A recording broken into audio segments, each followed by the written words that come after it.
1986 সালে W Rosen তিনি একটি শব্দের প্রবর্তন করেন। শব্দটি ছিল বায়োডাইভার্সিটি। বায়োলজিক্যাল এবং ডাইভার্সিটি এই দুটি দিয়ে শব্দের প্রবর্তনটি করেছিলেন। এই যে আমরা অ্যামাজনে এক ধরনের জীব বা প্রাণের বিস্তার দেখি, সুন্দরবনে সেটি এসে ভিন্ন মাত্রা পায়, কিংবা বাংলাদেশের হাওর অঞ্চলে যে প্রাণের অস্তিত্ব আমরা দেখি, সেই প্রাণটি টারশিয়ারি হিলে গিয়ে নাও মিলতে পারে। এই যে স্থান ভেদে কিংবা সময় ভেদে এই যে জীবের যে বিভিন্নতা আমরা দেখি, সেটি নিয়ে আজকের অধ্যায়টি আমরা শুরু করব। আসসালামু আলাইকুম সবাইকে।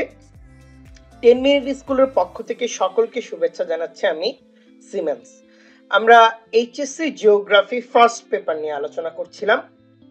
তো আজকে আমরা এমন একটি অধ্যায় নিয়ে আলোচনা করব যে অধ্যায়টি এমন একটি অধ্যায় যেখানে আমরা হাইড্রোস্ফিয়ার, লিথোস্ফিয়ার কিংবা অ্যাটমসফিয়ার এই তিনটি স্ফিয়ারকে মার্জ হতে দেখব। এটির বিস্তরণের ফলে, তিনটি স্ফিয়ারের বিস্তরণের ফলে যে স্ফিয়ারটি আমরা নতুন করে পাবো, যেখানে আসলে জীবের বসবাসের জন্য অনুকূল অবস্থা তৈরি হবে, সেটি হচ্ছে বায়োস্ফিয়ার কিংবা জীবমণ্ডল। তো পুরো অধ্যায়টি আসলে জীবের যে বিভিন্নতা, জীবের যে প্রাণের বৈচিত্র্য, কিংবা এই যে তিনটে স্ফিয়ারের বিস্তরণে জীবমণ্ডলের উদ্ভব, এটি নিয়ে আমরা মূলত আলোচনা করব। তো চলো বন্ধুরা, আমরা দেখে নিই আজকে আমরা কোন টপিকে স্পেসিফিকলি আলোচনা করব। আজকে পৃথিবীর যে জীব বৈচিত্র্য, যেটি দিয়ে আজকের ভিডিওর আলোচনাটি শুরু করেছিলাম, সেটি নিয়ে আজকে আমাদের আলোচনা থাকবে। এই যে জীবের যে বিভিন্নতার মাত্রা, এই যে বৈচিত্র্যটি গড়ে উঠেছে পুরো পৃথিবী জুড়ে, এই জীব বৈচিত্র্যটির ধারণাটি কিভাবে আসলো, কিংবা এর স্থানিক বিভিন্নতা আসলে কিভাবে আসে, কিংবা এই যে জীব বৈচিত্র্যের পার্থক্যের জন্য পেছনে কারা কাজ করে, কোন নিয়ামক বা ফ্যাক্টরগুলো এক্ষেত্রে দায়ী, সেগুলো নিয়ে আমরা জানার চেষ্টা করব। তো চলো বন্ধুরা, আমরা পৃথিবীর জীব বৈচিত্র্য সম্পর্কে আজকে জানা শুরু করি। প্রথমে আমরা যেটি দেখব যে জীব বৈচিত্র্য এই শব্দটির ইংরেজি প্রতিশব্দ হচ্ছে বায়োডাইভার্সিটি।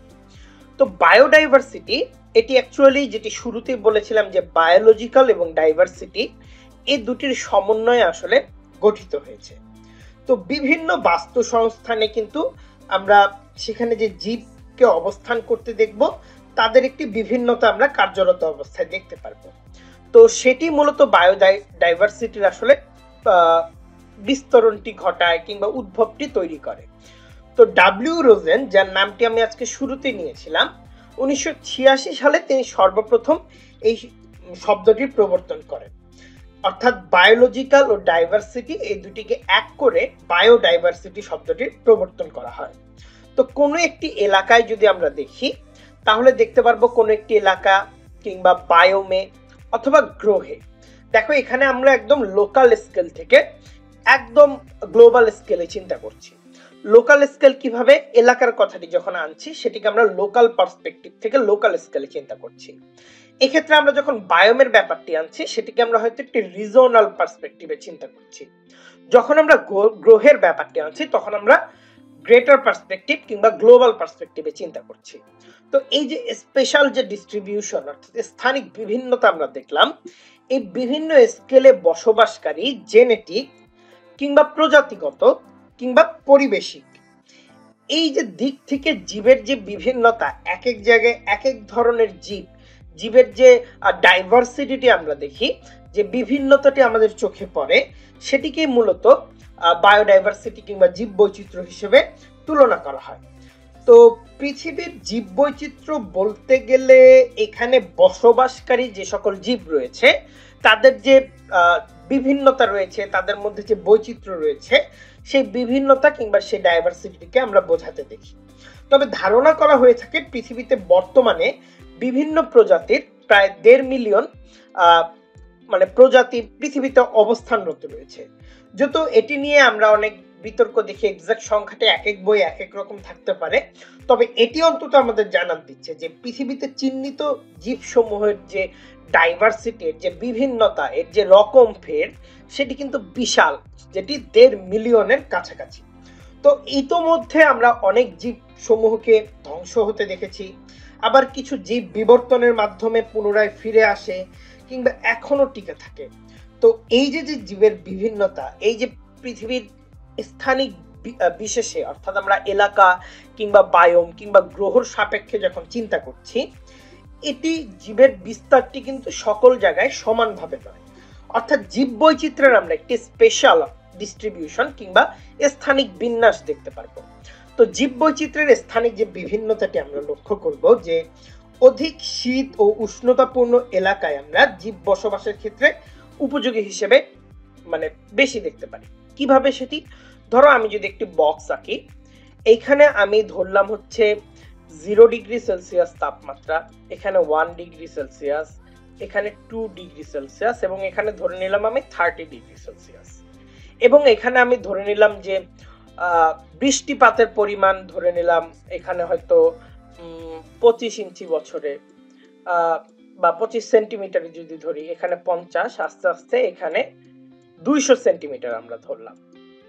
তো এই যে অংশটি দেখো, এখানে বৃষ্টিপাতও কম এবং তাপমাত্রাও কম, তার মানে এই অংশটিতে আমরা জীব বৈচিত্র্য কম দেখব।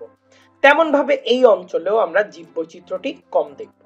কিন্তু জীব বৈচিত্র্যটির বিভিন্নতা বা ক্ষেত্র বিশেষে এটি বিশেষ বৈচিত্র্যপূর্ণ হয়ে উঠবে যেখানে পৃথিবীতে উষ্ণ তাপমাত্রা এবং পর্যাপ্ত বৃষ্টিপাত রয়েছে। অর্থাৎ অধিক শীত ও উষ্ণতাপূর্ণ এলাকা জীবের বসবাসের ক্ষেত্রে কিন্তু উপযোগী নয়। এক্ষেত্রে একটি মধ্যম স্তরের বা তাপমাত্রা বা যে এলাকাটি দেখা গেছে বৃষ্টিপাত কিংবা উষ্ণতা এর তারতম্যটি থাকে, অর্থাৎ যেখানে আমরা কেমিক্যাল ওয়েদারিং এবং বায়োলজিক্যাল ওয়েদারিং অর্থাৎ বায়ো জিওকেমিক্যাল ওয়েদারিংটিকে বেশি হতে দেখব, সেই অঞ্চলে কিন্তু আমরা জীব বৈচিত্র্যের একটি প্রকাশ দেখতে পারবো। কেননা খুব শুষ্ক কিংবা অধিক উষ্ণ এলাকায় যদি আমরা দেখি, ধরো মরুভূমির মতো এলাকা, এই এলাকাগুলোতে দেখা গেল বৃষ্টিপাত হয় না। আবার ধরো শীত, সেখানে আমরা বৃষ্টিপাতটি দেখি না।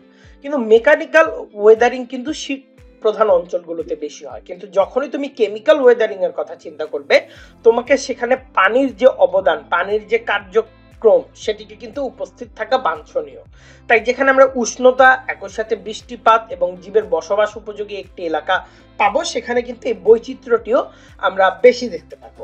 উদাহরণস্বরূপ আমি যদি তোমাদেরকে বলি যে নিরক্ষীয় অঞ্চলে জীব বৈচিত্র্য কিন্তু বেশি লক্ষ্য করা যায়, কেননা সেখানে যে পরিমাণ তাপমাত্রা আমরা দেখতে পারি, একই সাথে আমরা সে পরিমাণ উষ্ণতাও দেখতে পারি, যার ফলে নিরক্ষীয় অঞ্চলে কিন্তু আমরা রেইন ফরেস্ট গুলো গড়ে উঠতে দেখি। এই রেইন ফরেস্ট গুলোতে কিন্তু জীবের যে বৈচিত্র্যতা, সেটি যদি আফ্রিকার রেইন ফরেস্ট চিন্তা করো, সেটি যদি ব্রাজিলের রেইন ফরেস্ট চিন্তা করো, সর্বক্ষেত্রে কিন্তু জীবের এই বৈচিত্র্যতাটি বেশ লক্ষণীয়। তো আমরা এটি অন্তত বলতে পারছি যে এই কোন অঞ্চলে আসলে জীব বৈচিত্র্য কি ধরনের হবে, সেটি সেখানকার জলবায়ুর উপর নির্ভর করে এবং সেই জলবায়ুটি কতটুকু উৎপাদনশীলতার মধ্য দিয়ে যেতে পারবে সেটির উপর নির্ভর করে। তো সার্বিকভাবে ক্রান্তীয় অঞ্চল জীব বৈচিত্র্যের দিক থেকে শক্তিশালী।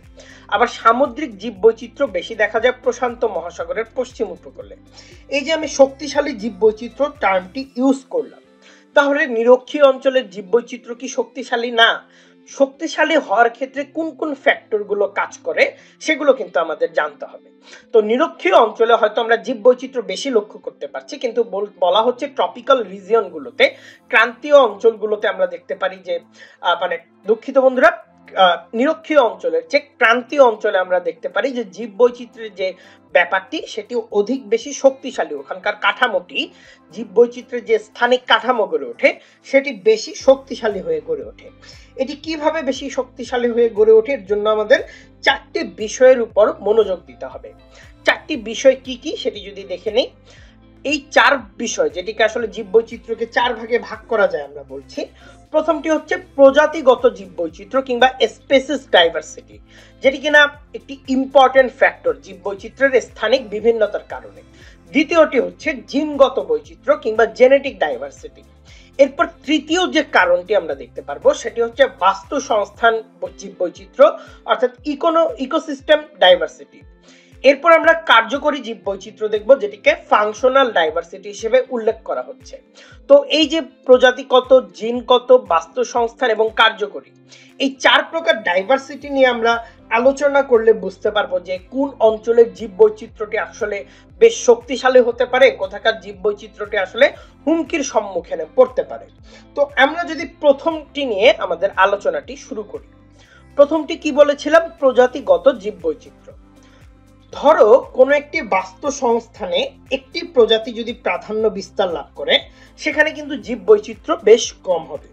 অর্থাৎ কোনো একটি ইকোসিস্টেমে যদি নির্দিষ্ট সংখ্যক প্রজাতি থাকে এবং এগুলো যদি একে অপরের প্রতি কিন্তু ক্রিয়াশীল থাকে, একে অপরের উপর নির্ভর করে, সেটি খাদ্যের দিক দিয়ে হোক, সেটি বাসস্থানের দিক দিয়ে হোক, তো এখানে যদি একটি মাত্র প্রজাতি প্রাধান্য বিস্তার করে, তাহলে সেখানকার জীববৈচিত্র্য বা স্পেসিস ডাইভার্সিটি জন্য আমরা সেখানকার বায়োডাইভার্সিটিকে কম ডাইভার্সড হতে দেখব, কম জীববৈচিত্র্য সম্পন্ন হতে দেখব।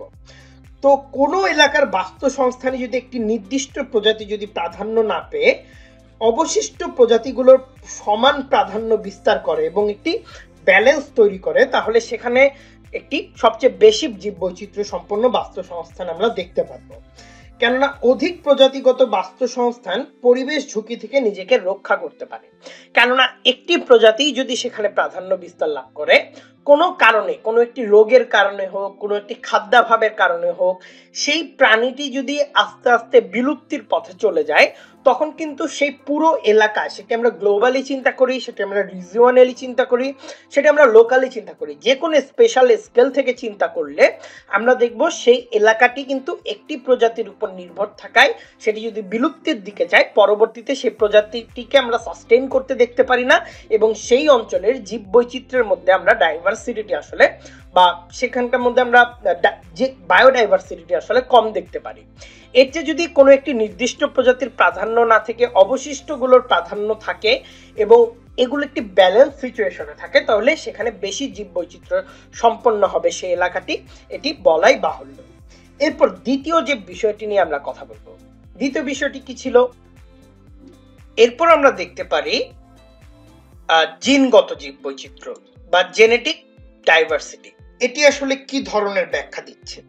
অর্থাৎ একটি নির্দিষ্ট ইকোসিস্টেমে কিংবা বাস্তুসংস্থানে আমরা যে জীবগুলোকে বসবাসরত অবস্থায় দেখতে পাই, এর মধ্যে একটি প্রজাতির বিভিন্ন জীবসমূহ একে অপরের কত কাছাকাছি অবস্থান করছে, তাই হলো জিনগত জীববৈচিত্র্য। ব্যাপারটি কেমন? ধরো সবগুলো জীব যদি একই প্রকারের হয়, তবে তা নিম্ন জিনগত জীববৈচিত্র্য হিসেবে দেখা দিবে। যেমন আমরা বাঘ কিংবা বিড়াল, এগুলোকে সাধারণত একই প্রজাতির হিসেবে জানি। তো এই ধরনের জীবগুলোর সংখ্যা, এই একই প্রজাতির জীবগুলোর সংখ্যা যদি আমরা বেশি দেখতে পারি, তাহলে আমরা বুঝতে পারবো সেখানে আসলে খুব বেশি জীববৈচিত্র্য আসলে জেনেটিক ডাইভার্সিটি ঘটেনি। তো সেখানে আমরা নিম্ন জিনগত জীববৈচিত্র্য হিসেবে সেই সংখ্যাটিকে আমরা বা সেই অঞ্চলটিকে আমরা চিহ্নিত করতে পারবো। কিন্তু আমরা যদি বাঘকে যেমন দেখছি, সাপকেও তেমন দেখি, পাখির পরিমাণও তেমন দেখি, তারপর তোমার ধরো সেখানে এককোষী যে জীবগুলো রয়েছে সেগুলোর পরিমাণ যদি দেখি, কিংবা একদম প্রোডিউসিং সেক্টরে যারা থাকে তাদের পরিমাণ যদি আমরা দেখতে পারি, অর্থাৎ বিভিন্ন জিনগত বৈশিষ্ট্যের প্রজাতির সম্মিলন যদি একটি বাস্তুসংস্থান কিংবা ইকোসিস্টেমে ঘটে থাকে, তখন কিন্তু জেনেটিক ডাইভার্সিটি বৃদ্ধি পাবে। আর এভাবেই মূলত স্পেসিস যে ডাইভার্সিটি, যেটি আমরা পড়লাম এর আগে, প্রজাতিগত জীববৈচিত্র্য, সেটিকেও আমরা একটু বিভিন্নতর অবস্থায় আমাদের সামনে আসতে দেখব, যার ফলশ্রুতিতে আমরা দেখতে পারবো ইকোসিস্টেম ডাইভার্সিটিও আসলে এক্ষেত্রে আরো বেশি গুরুত্বপূর্ণ ভূমিকা রাখছে সেখানকার বায়োডাইভার্সিটিতে গড়ে তুলতে কিংবা সেটিকে আরো ডাইভার্স ওয়েতে গড়ে তুলতে।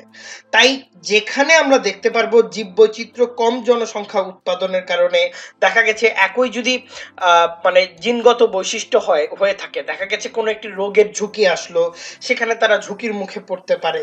অপরদিকে বিভিন্ন প্রকার কিংবা উচ্চ জিনগত বৈশিষ্ট্যের একটি ইকোসিস্টেম যদি আমরা দেখতে পারি, তখন নির্দিষ্ট একটি রোগ যদি নির্দিষ্ট জিনগত প্রাণীকে আক্রমণ করে, সেই প্রাণীটি হয়তো বিপদের সম্মুখীন হবে, কিন্তু আমরা যদি টোটাল ইকোসিস্টেমে বসবাসরত বাকি যে প্রজাতিগুলো বিদ্যমান তাদের কথা যদি চিন্তা করি, তাহলে কিন্তু সেই ইকোসিস্টেমটিকে আমরা হুমকির সম্মুখীনে কিংবা ঝুঁকির সম্মুখীন হতে দেখব না। তাই জিনগত জীববৈচিত্র্য কিংবা জেনেটিক ডাইভার্সিটি কিন্তু এক্ষেত্রে ইম্পর্টেন্ট। এরপর আমরা যেটি নিয়ে আলোচনা করব সেটি হচ্ছে বাস্তু সংস্থান জীববৈচিত্র্য। তো কোন একটি অঞ্চলে দেখা যায় অনেক ধরনের বাস্তু সংস্থান কিন্তু থাকতে পারে।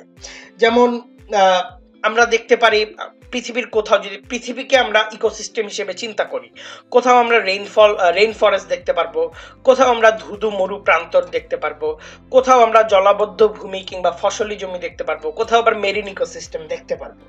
আবার কোথাও একটি বাস্তু সংস্থানও থাকতে পারে একটি নির্দিষ্ট অঞ্চলে।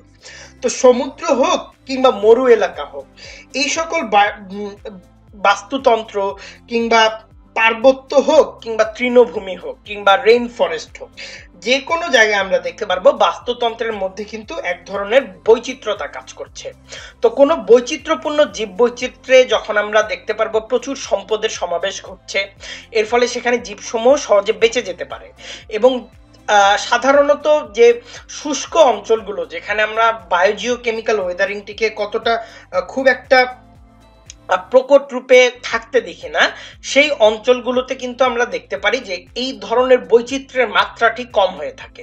কিন্তু জীব বৈচিত্র্যের মাত্রাটি বেশি হলে সেখানকার যে প্রাকৃতিক সম্পদ রয়েছে সেই সম্পদগুলোর কিন্তু সর্বোচ্চ ব্যবহার সেখানকার বসবাসরত জীবগুলো করতে পারে, যার ফলে সেখানে যে কোনো ধারা ঝুঁকি মোকাবিলায় কিন্তু তারা সক্ষম হয়। কেননা সেখানকার প্রকৃতির সাথে সকল প্রকার জীবের একটি কানেক্টিভিটি আমরা দেখতে পারি, যার ফলে একটি ব্যালেন্স তৈরি হয় এই ধরনের ইকোসিস্টেমে, যেটি পরবর্তীতে গিয়ে ফাংশনাল ডাইভার্সিটিতে আমরা পূর্ণ হতে দেখব। তো ফাংশনাল ডাইভার্সিটি কি? ধরো কার্যকরী জীব বৈচিত্র্য। ধরো কার্যকরী জীব বৈচিত্র্য টার্মটা আসলে কি? ফাংশনাল ডাইভার্সিটি বলতে আমরা বুঝি ধরো একটি ইকোসিস্টেমে কি ধরনের আচরণ করে সেই ইকোসিস্টেম। সেটি যদি লেক ইকোসিস্টেম হয়, লেকের যদি আমরা দেখি সেটির আচরণ এক ধরনের হবে, সেটিকে যদি আমরা মরু প্রান্তরে দেখি সেটির আচরণ এক ধরনের হবে, সেটিকে আমরা রেইন ফরেস্টে বা সুন্দরবনে যদি দেখি এটির আচরণ একরকম হবে। তো একটি বাস্তু সংস্থান কেমন আচরণ করছে, কি ধরনের খাদ্য তারা গ্রহণ করছে, ফুড ওয়েবটি কিভাবে ডেভেলপড হয়েছে, ফুড চেইনটি কিভাবে ডেভেলপ হয়েছে, কিংবা তারা যে সেখানকার প্রাকৃতিক সম্পদ এটিকে কিভাবে ব্যবহার করছে, এই পুরো কাজটিকে আমরা যখন species diversity, genetic diversity, ecosystem diversity অর্থাৎ প্রজাতিগত, জিনগত, বাস্তু সংস্থানগত বৈচিত্র্যের আলোকে চিন্তা করব, তখন আমরা আসলে কার্যকরী বৈচিত্র্য, সেখানকার যে ফাংশনটি সেটি নিয়ে একটি পূর্ণ ধারণা পেতে পারবো। তবে বিভিন্ন স্থানের বাস্তু সংস্থান নিয়ে আলাপ করতে গিয়ে আমরা বুঝতে পারলাম যে পৃথিবীতে আমরা লোকালি, রিজিওনালি কিংবা গ্লোবালি কিন্তু বিভিন্ন ধরনের পার্থক্য দেখে থাকি। পার্থক্যগুলোর পেছনে আসলে দায়ী কারা? তো যে কারণে পার্থক্য হয়, প্রথমত তাপমাত্রা, এরপর মৃত্তিকার বৈশিষ্ট্য, এরপর সমুদ্র স্রোত, ভূভাগের উচ্চতা, ভৌগোলিক অবস্থান। সেটি কিভাবে আমরা যদি একটু দেখার চেষ্টা করি, তাহলে আমরা দেখব প্রথমত তাপমাত্রার বিষয়টি আসবে। ধরো নিরক্ষীয় অঞ্চলে, এই অঞ্চলটিতে কি হয়, সূর্য সারা বছর লম্বভাবে কিরণ দেয়, তখন কিন্তু এই অঞ্চলে আমরা দেখতে পারি জীব বৈচিত্র্যটি অনেক বেশি হয়ে থাকে। তো অত্যধিক উত্তাপ কিংবা শৈত্যের কারণে ঠিক মরুভূমি অঞ্চলগুলোতে এই আর পোলার অঞ্চলগুলোতে অর্থাৎ মেরু অঞ্চলগুলোতে আমরা জীব বৈচিত্র্যের পরিমাণ কম দেখতে পারি। আবার ক্রান্তীয় অঞ্চলে সমবৃষ্টিপাত, আবার অধিক সমভাবাপন্ন জলবায়ু থাকার ফলে সেখানকার যে জীব বৈচিত্র্য সেটি কিন্তু বেশ শক্তিশালী হয়ে ওঠে। তো তাপমাত্রার বৈষম্যের কারণে আমরা দেখলাম যে নিরক্ষীয় অঞ্চলে এক ধরনের জীব বৈচিত্র্য গড়ে উঠলো। দ্বিতীয়ত ক্রান্তীয় অঞ্চলে জীব বৈচিত্র্যের একটি প্রকার আমরা দেখলাম। আবার দেখলাম অধিক উষ্ণতার ফলে মরু অঞ্চলে জীব বৈচিত্র্য খুব একটি সাস্টেনেবল হয়ে, মানে খুব ডাইভার্স হয় না, মাত্রাটি কম থাকে বৈচিত্র্যতার মাত্রা। সেটি আবার দেখতে পেলাম আমরা পোলার রিজিয়নের সাথেও মিলে, যে এই জায়গায় বৈচিত্র্যতার মাত্রাটি আমরা কম দেখতে পাই। এবং এর জন্য পৃথিবী যে ল্যাটিটিউডাল স্ট্যান্ডার্ডে যে তাপ প্রদান করছে সূর্য পৃথিবীর সারফেসে, এটি কিন্তু বৃহৎভাবে দায়ী। এরপর রয়েছে মৃত্তিকার বৈশিষ্ট্য। তো তোমরা এখানে দেখতে পারবে যে মৃত্তিকার বুনটের উপর ভিত্তি করেও কিন্তু আমরা বায়োডাইভার্সিটির মাত্রাটি লক্ষ্য করতে পারি। ধরো দোআঁশ মৃত্তিকা সম্পন্ন এলাকায় কিন্তু জীব বৈচিত্র্য আমরা বেশি হতে দেখব। আবার যে সকল স্থানে মৃত্তিকাকে আমরা খুব সুগঠিত হতে দেখব না, সেখানে এই বায়োডাইভার্সিটির মাত্রাটিকে কম হতে দেখব। তো যে সকল স্থানে এছাড়াও যে অ্যানথ্রোপোজেনিক কর্মকাণ্ড অর্থাৎ মনুষ্য সৃষ্ট কর্মকাণ্ড যদি বেশি হয়ে থাকে, হিউম্যান অ্যাক্টিভিটিস যদি সেখানকার ফিজিক্যাল ল্যান্ডস্কেপে ল্যান্ডস্কেপকে কালচারাল ল্যান্ডস্কেপে টার্ন করতে চাই, তখন কিন্তু সেখানেও আমরা মানে জীব বৈচিত্র্যকে কম হতে দেখতে পারবে তোমরা যে অঞ্চলগুলোতে সাধারণত সয়েল ময়েশ্চার হাই দেখতে পারবে, এই অঞ্চলগুলোতে কিন্তু আমরা জীব বৈচিত্র্যের পরিমাণ মোটামুটি ভালো দেখতে পারি। তো মৃত্তিকার গঠনটি কি রূপ, এটির উপরও কিন্তু তোমার জীববৈচিত্র্যটি নির্ভর করছে। একই সাথে সেই মৃত্তিকাকে মানুষ কিভাবে ব্যবহার করছে, অর্থাৎ সেখানকার অ্যানথ্রোপোজেনিক অ্যাক্টিভিটিস কিংবা হিউম্যান বা মনুষ্য সৃষ্ট কর্মকাণ্ডটি আসলে কেমন। এরপর আসলে যেটা দেখতে পারবো আমরা সেটি হচ্ছে সমুদ্র স্রোত। ধরো জীববৈচিত্র্যের উপর আমরা ইতোমধ্যে সমুদ্র স্রোত নিয়ে একটি পুরো অধ্যায় পড়ে এসেছি, যে সমুদ্র স্রোত কিভাবে একটি অঞ্চলের আবহাওয়াকে নিয়ন্ত্রণ করছে। দেখা গেছে যে গালফ অফ স্ট্রিম হয়তো এখানকার আবহাওয়াকে নিয়ন্ত্রণ করছে, বেঙ্গুয়ালা স্রোত এখানকার আবহাওয়াকে নিয়ন্ত্রণ করছে, ক্যানারি কারেন্ট এখানকার আবহাওয়াকে নিয়ন্ত্রণ করছে, পশ্চিমা স্রোত এখানকার আবহাওয়াকে, ব্রাজিল স্রোত এখানকার আবহাওয়াকে। তো জীববৈচিত্র্যের উপর কিন্তু এই সমুদ্র স্রোতের প্রভাব দেখা যায়।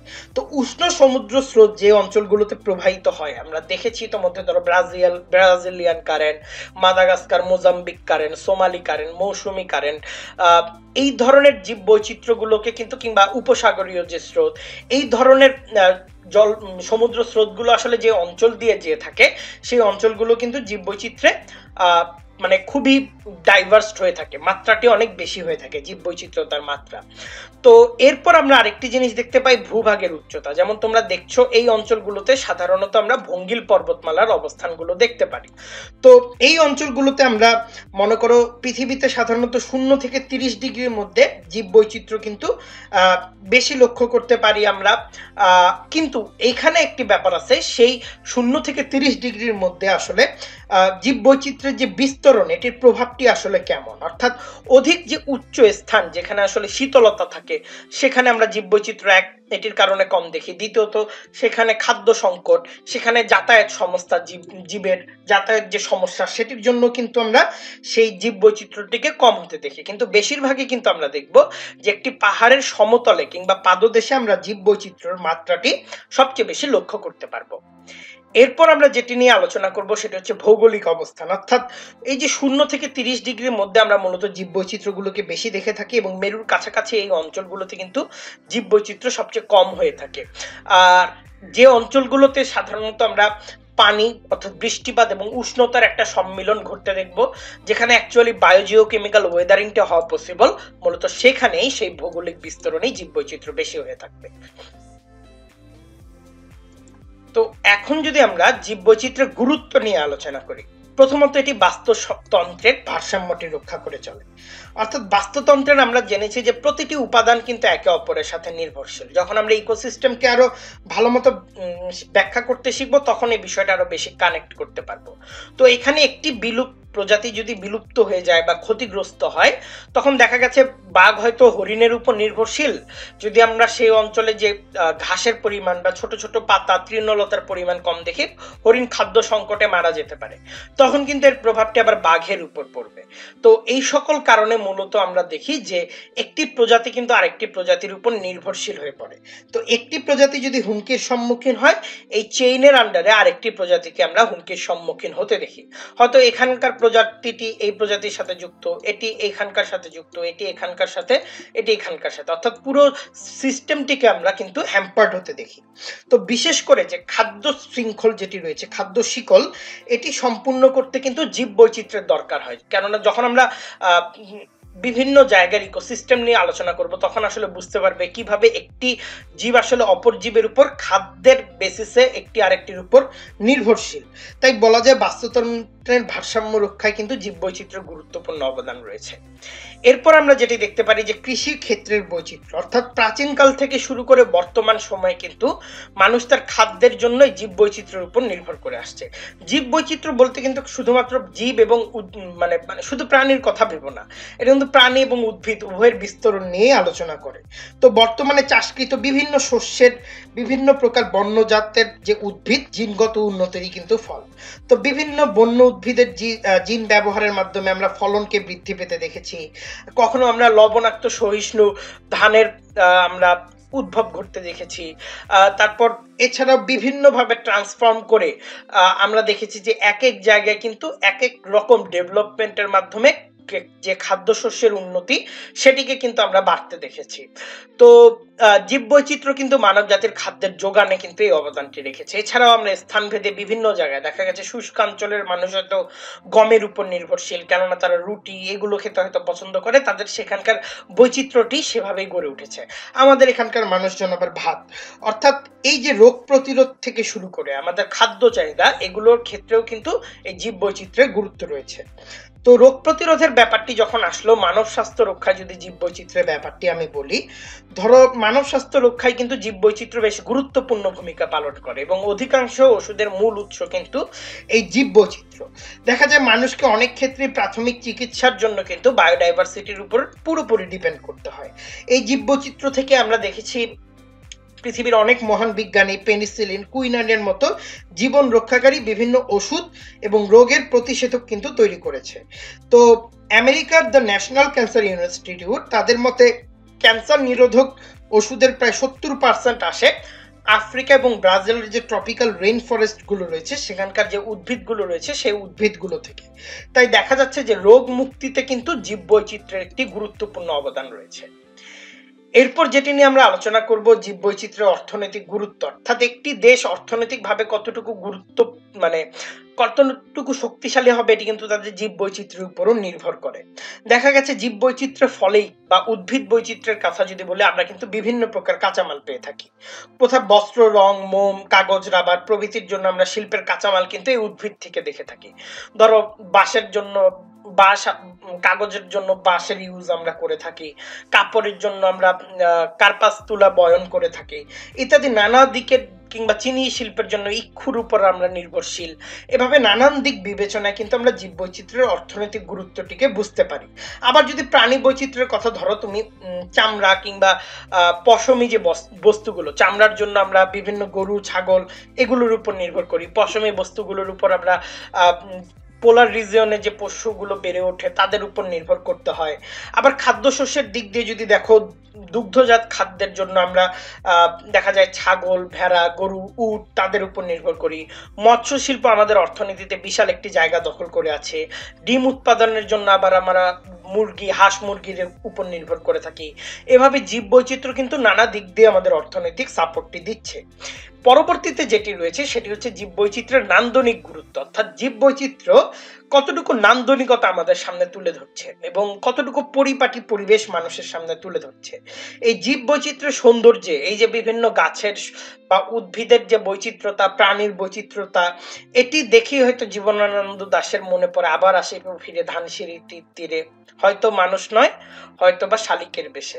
তিনি শালিক হতে চান, তিনি হাঁস হতে চান, তিনি প্রকৃতির সাথে মিশে যেতে চান। অর্থাৎ এই জীববৈচিত্র্যটিকে মানুষ আসলে নান্দনিকতার ফলে অনেক আপন করে নিতে কিন্তু পছন্দ করে।